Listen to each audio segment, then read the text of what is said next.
you get the answers. Thank you very much. Nominee,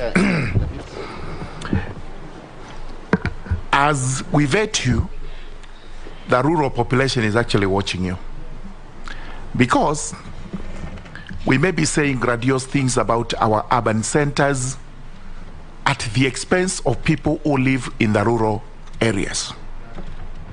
Most of these places do not have any roads whatsoever. They have what we would call cattle trucks.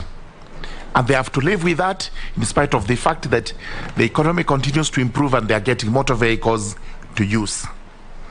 When it comes to bridges, you'll find that along the mighty Tana River, for example, between Embu and Garissa, there are only 3 bridges, while it's expansive of hundreds of kilometers.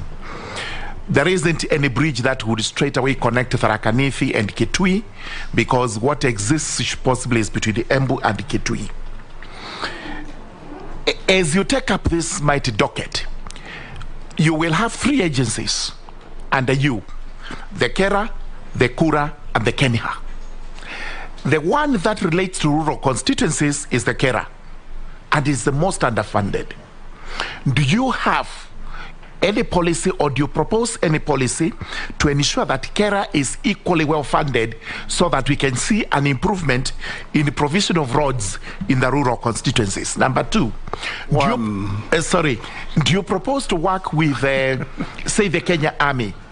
Because they got great engineers who can assist you in building roads and bridges, which is, some of them are quite economy friendly, because they have this technology of doing bridges that are good for rural constituencies, and the rest of the roads are under the counties. In your own policies, do you propose to keep an eye on the counties, because they allocated money to do rural roads, only for that money to be misappropriated, misspent, and we have no roads but have cattle trucks to think of? Thank you, Murugara. Ferdinand, one question. Mr. Chairman, I have a proposal. Mr. Chairman, I have a proposal. Go ahead. Most of these questions are almost the same. Let's do this.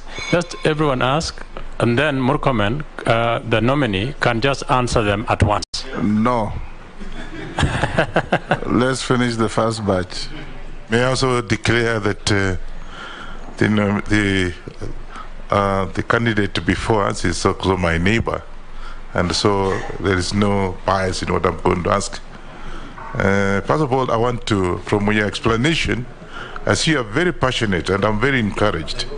The way you have taken up this job, if you are going to pass, and I hope